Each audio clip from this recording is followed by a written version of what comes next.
Hello everyone and welcome to another episode of Let's Code Duke Nukem, where we aim to recreate the original EGA action platformer released in 1991. We've been adding a lot of new solid tiles to the game where it's interactable with the level, and another interactive level element that we have are the doors. The doors are a solid type of tile that block Duke's movement, but they can be opened up with the correct key. So in today's episode, we will implement picking up these keys. We'll add it to our inventory, displaying the keys to the inventory as well, and then being able to use it at the lock, which will open up the corresponding door, allowing Duke to progress towards the end of the first level. Let's go. And once again, we are back at the Duke 1 level format. Let's start with the door that blocks the way of Duke to progress to the end of the level. So let's search here for door. And here we have a whole bunch of tile IDs that represent door keys, door locks, and the actual doors. So let's start with the physical doors. So we got 4 C, D, E, and F as doors.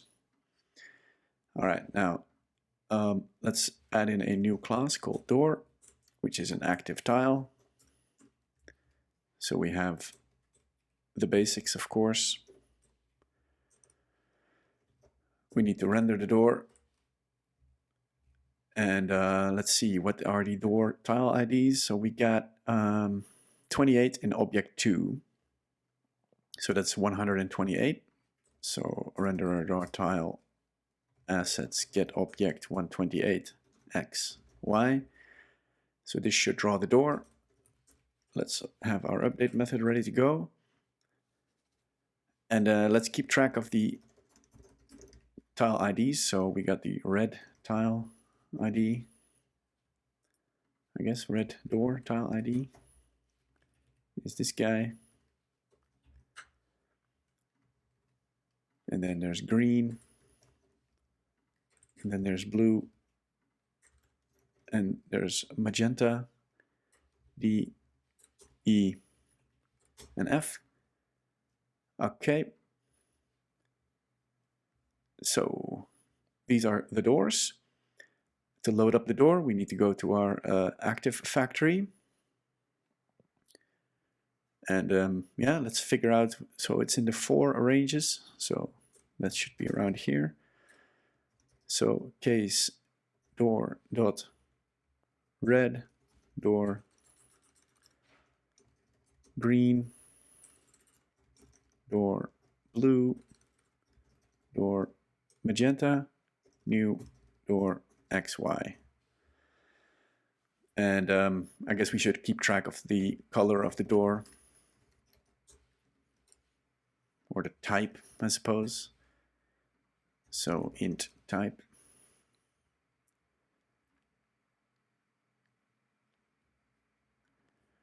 And then here, new door XY. Yeah, and I guess for the colors, I guess we should introduce something a bit more readable than an integer, I suppose. So let's just go ahead with a enum color, red, green, blue, magenta, private color type, this type's type, get type, and let's keep it consistent. Okay, so this guy is type red, case green. We'll introduce a new door XY, door type green, and we have blue, and there's magenta, blue, magenta. Okay, this should add all the doors. Now the doors, as everything else, will be replaced by this tile copying code. So I guess we need to do the same as we did for the elevators. So yeah, now I'm getting really annoyed with this code here, but I guess it cannot be helped at the time. So we will fix this, just not right now.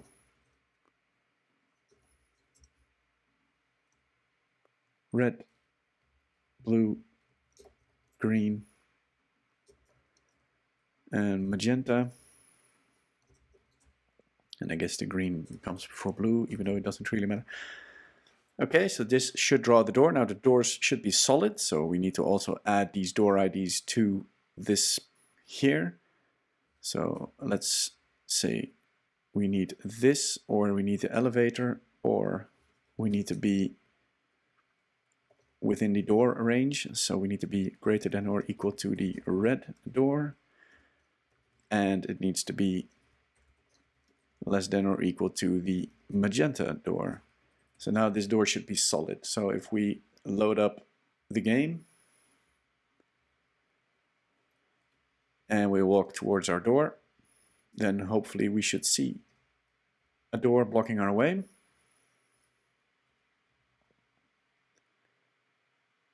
Yeah, and here it is, and the robot also got blocked by the door, so that's great. So that's step one. We have a door and it's solid. All right, so let's add the associated lock with the door. So add a new class called lock. It's also an active tile. And a lock also will have a type to signify which door it can open. So we need an update. And we need a render. We don't need a render because active tiles are rendered in the foreground, but these locks should be rendered in the background. So what we need to do, sadly, is go into our GFX class, where we draw the level, and then there's a resolve tile here. So here we need to resolve the tile for the lock, because this will cause the lock to be rendered in the background. So let's just go ahead and do it. So else if the tile ID equals some sort of lock dot red lock tile ID. So let's figure out the tile IDs for the red locks. So that is 48 until 4B. Okay, so let's go to the lock. Let's add in public static final int the red lock tile ID. And then we have green, and we have blue and magenta. 48, 49, A, B. Get type is not needed. Okay, let's save the type here. Okay, let's go back here. Image is assets get object, and then what is the lock tile ID? So that's 37 in object 2, so that's 137. So we got 137, and then all we got to do is copy it for the other locks, even though they're not in the level, so we cannot really check it out. But the green is 38. And then we have blue and magenta. 139, 140, right? Yeah. Okay, so let's see if a lock appears.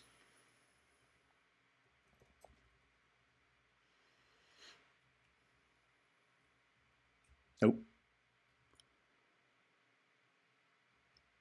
The lock does not appear just yet because, why not? Oh, right, because in the resource loader, we're copying over the lock as well. So yeah, this is becoming increasingly horrible. I guess I should say lock dot red lock tile ID should be a lock red lock tile ID. And green, blue,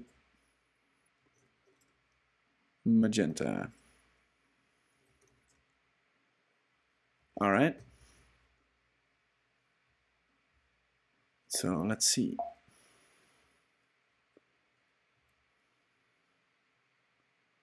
Do we have a lock now? Yes, we do. All right. So the lock should be blinking. We'll fix that in a moment. Let's first implement the lock behavior. So when we hit the up key, and we have the key, of course, to fit the lock, then the door should open. So let's see, in the update method, let's say that if Duke is colliding, of course, Duke, state get Duke. If we are collide with this, and Duke is using the up key, then we're going to open up the associated door. So here we want to add an extra check like, I don't know, Duke.hash key or something. But we'll just open up the door instantly. So let's go to state, get level, get actives.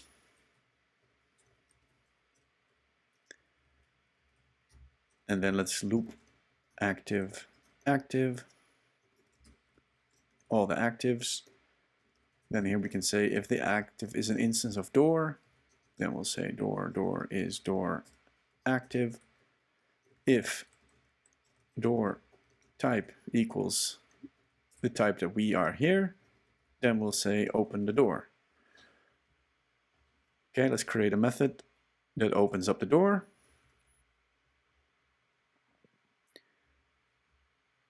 And yeah, let's just pass in the game state, I suppose, because opening up the door should replace, so level, and then let's take our row and our column,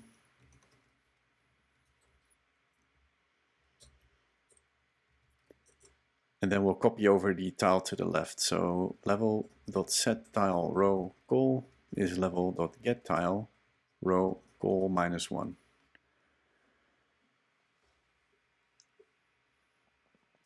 All right, and then let's keep track if we're open or not. So private boolean open, and then we'll just set open to true. And then here we say if we are not open, then draw the tiles. I guess we can just flag ourselves to active as false. This will bite us in the ass because we want to render like a nice opening animation, but for now making the door disappear is fine. We want to do things one step at a time. Let's pass in the game state to open up the door.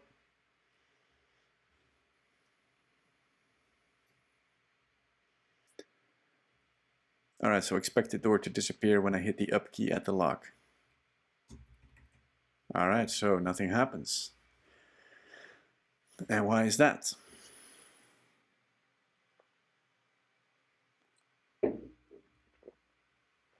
Because I don't add the lock to our list of actives in our active factory. So case lock, red lock, is a new lock XY door type, red.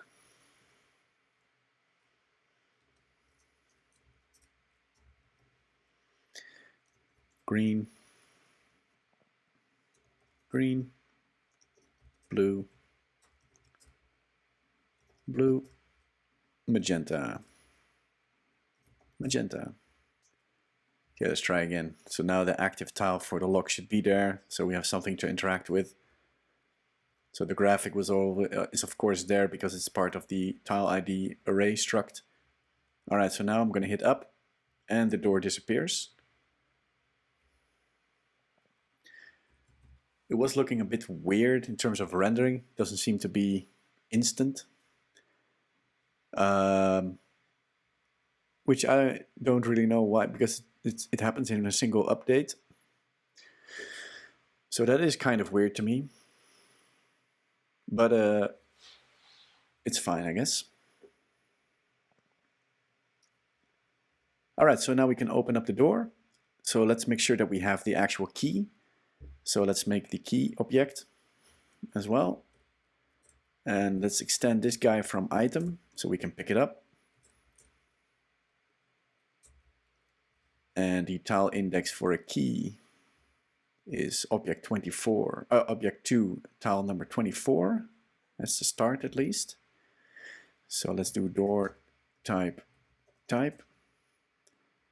And then the tile index is going to be a switch on the, I guess we can just do 124 is the first one, and then we'll just do type.ordinal, which gives us the other graphics. All right, so let's take a look at item here. So we can pick up this item already. The only thing is here that the update method will make sure the key will fall down. So let's not apply gravity. So now the key will float up, and let's override picked up. So what does this do exactly? It increases scores. Yeah, okay. So we'll add 1,000 points for the key, and we will do like a state.inventory add key, and then door type. So let's move this door type to the key.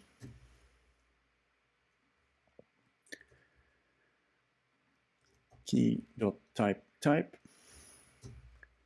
And then we have a couple of door type references here. So I guess we can just do key type,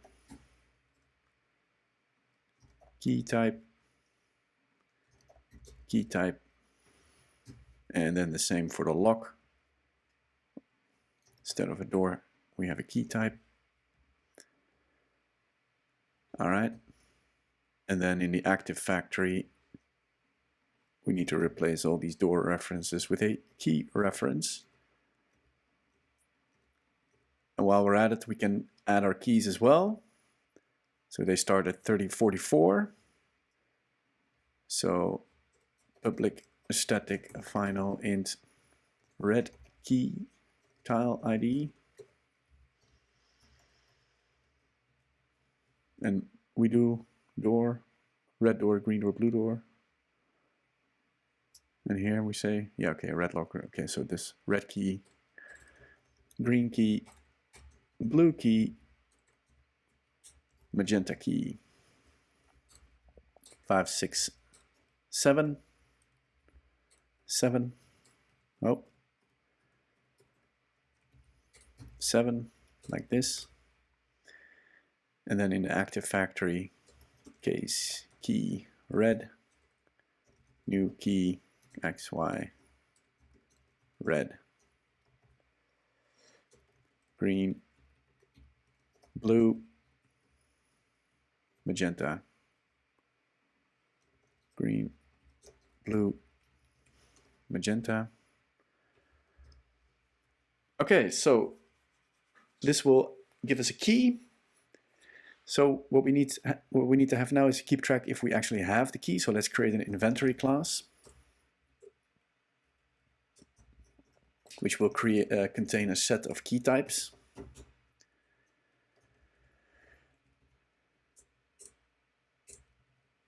And this is Duke's keyring.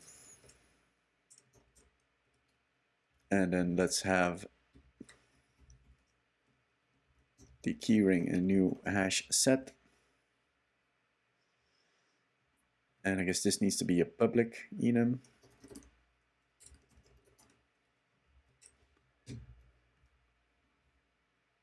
All right. And then let's public boolean has key type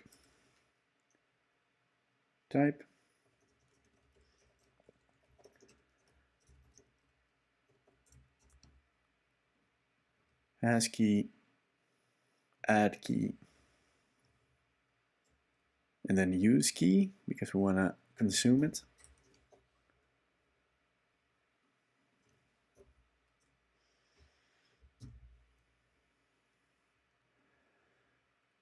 Okay, and then let's add the inventory to the game state.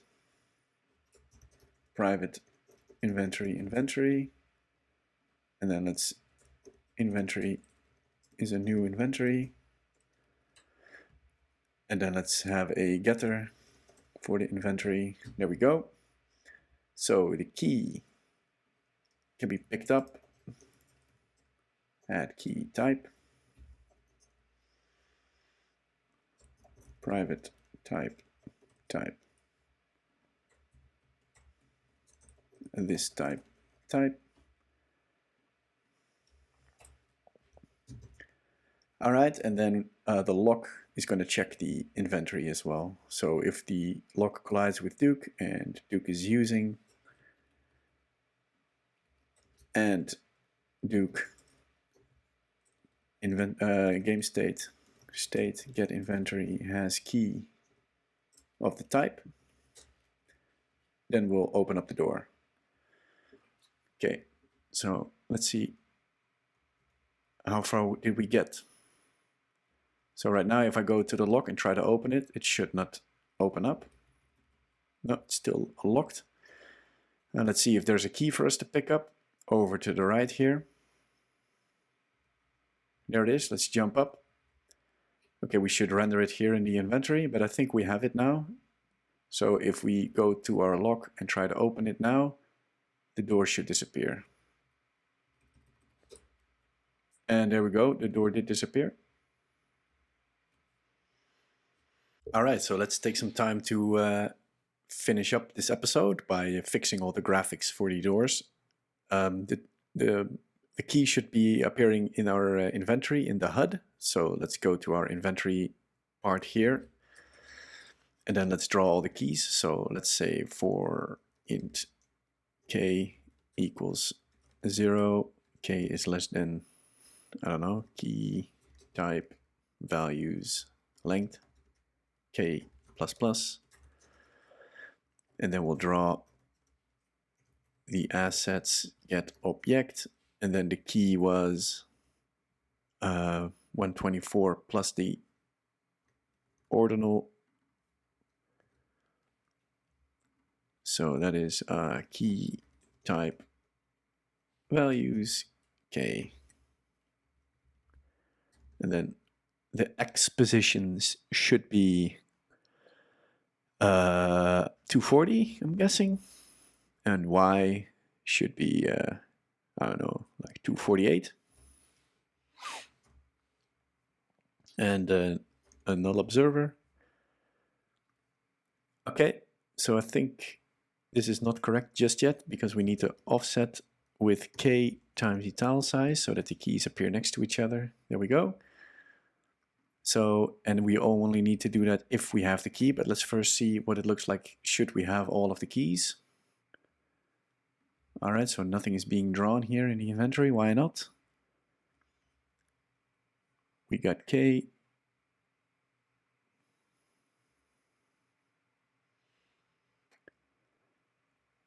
I guess the y248 is way off screen, right? It should be 148, I'm guessing.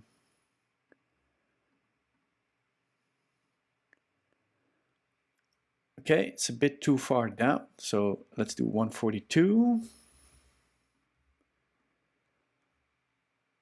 That's a bit too far up, so 144 is a happy medium. And yeah, this should be it. Hopefully we can fit. So let's see if we can fit a second row of items beneath it, because we want to have the robo hand and all this stuff. So this should be 160.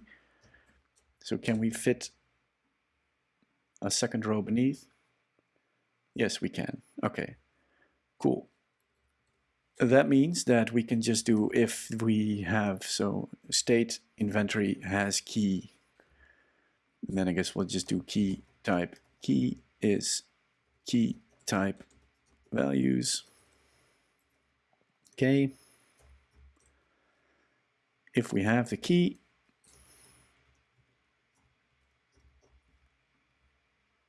then draw it.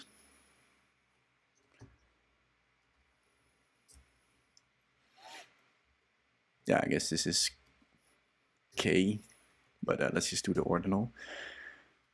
Yeah, if we have the key, then draw it. All right. So that is step 1. Step 2 is to animate the door. So let's keep a flag if we are open, private boolean opening or something. Oh, yeah, opening. Now the way that the door is going to work is that they're all separate tiles. So let's see, we have, if we hit open, we want to set opening. we want to set opening to true. And so what we want to do is that if we are opening, I guess we want to keep a frame because it's an animated thing. So int frame,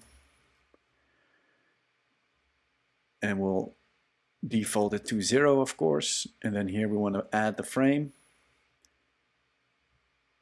And then here in update, we want to say if we are opening, then we want to add a frame. And then if the frames, so we need to check how many door opening frames do we have. So here, let's find our door to the right here. So this is the default closed state. So then we have 1, 2, 3, 4, 5, 6, 7 frames. So on frame number 8, so if it's larger than or equal to 8, then we want to set active to false to make the door go away. All right. So let's see if this gives us a key in the inventory and a nice animated door.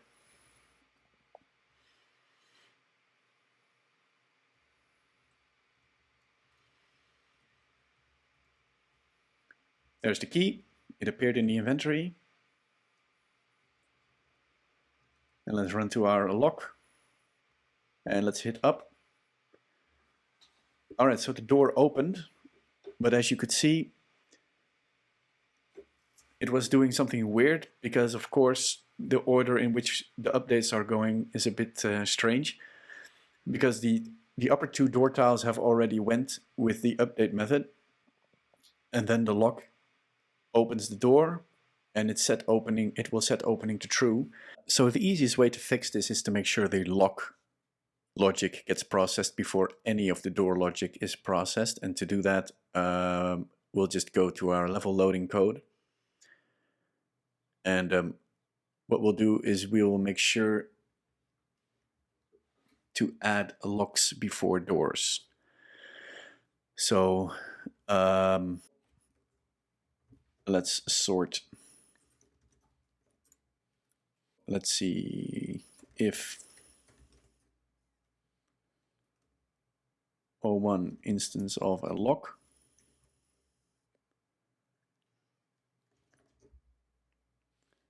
Return -1.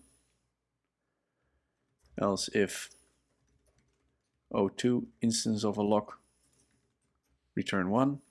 Else return 0.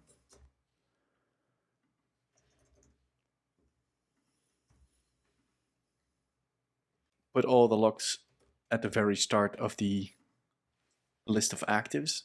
It's a bit of a hack, but let's see if this at least makes the door open in a consistent manner.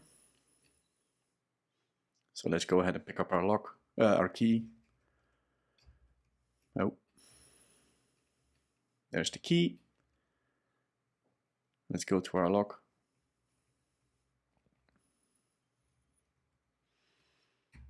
And now the door opens up smoothly. So yeah, I'll put some comments here. So make sure locks are processed before any doors. Yeah, so this is also part of the level loading code that I really like to address in a future episode. But yeah, we'll you know, as we add more and more tiles and actives, we'll get to a point where we say like, okay, now we have enough, and we can make a nice refactored method here. Let's first finish up the doors and the keys and the locks by making the lock blink until it's actually unlocked. So let's keep a boolean here as well that says unlocked. And let's keep frame as well.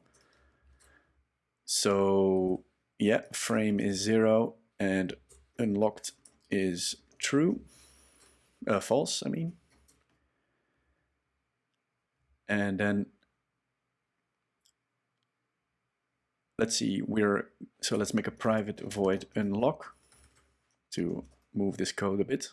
And I guess we'll just take in the game state here. And let's grab this loop and let's call unlock.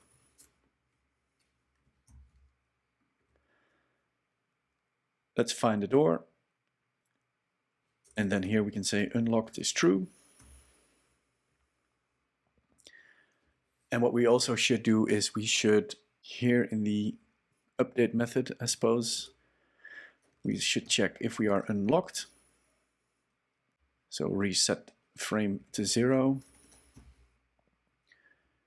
And if we're not unlocked, then we need to increment frame.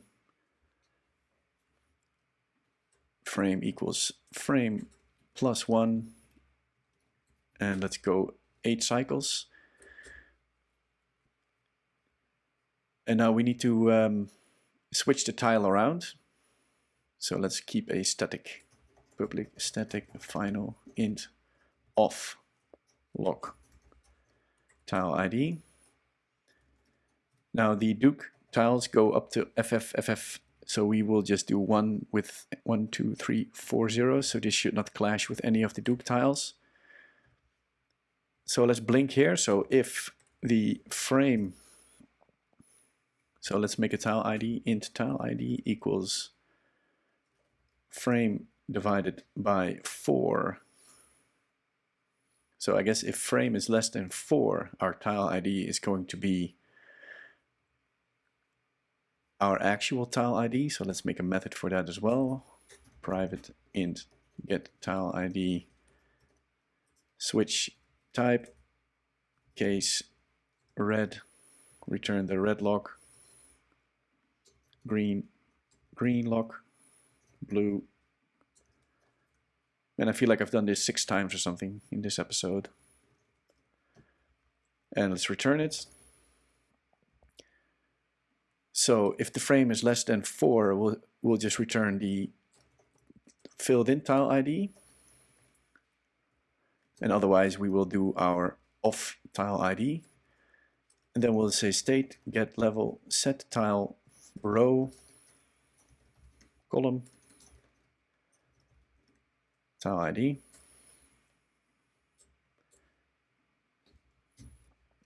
And I guess we'll make a method for that as well.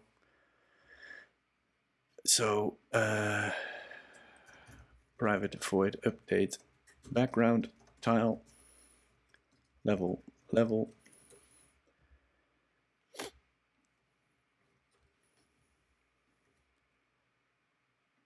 So we unlock, set unlock to true. Then the next update will come around. And if it's unlocked, then if it's not unlocked, we want to update the frame.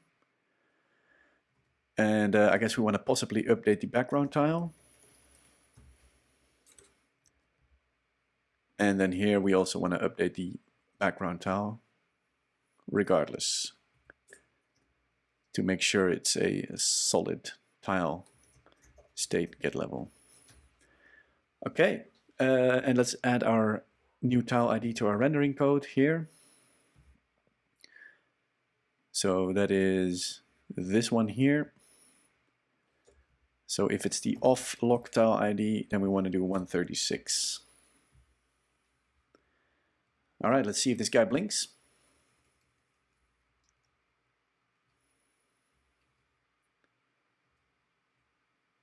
This guy blinks. And then it should become solid once we pick up the key and use it on the lock, of course. So yeah, let's grab the key. There we go. There's the key. Let's go back to our lock. Still blinking. Let's open her up. And it's a solidly lit tile. A very last thing we got to do is once we open up the door, we want to also say like state get inventory use key of type to make sure it goes away. All right, let's do one final check while we hit the conclusion of this episode.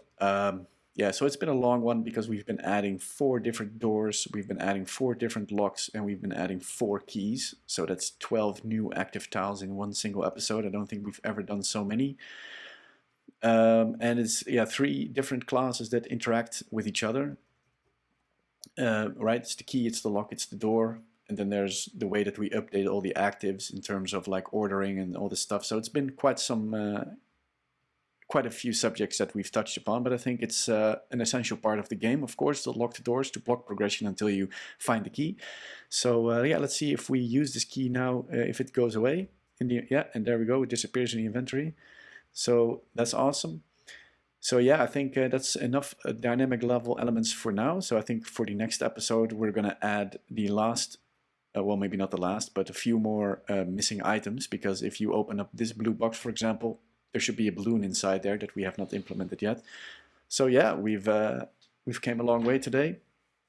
So I want to thank you very much for joining me. If you have any questions, then feel free to add them in the comments down below. If you like the series, then hopefully you can drop a like and a subscribe.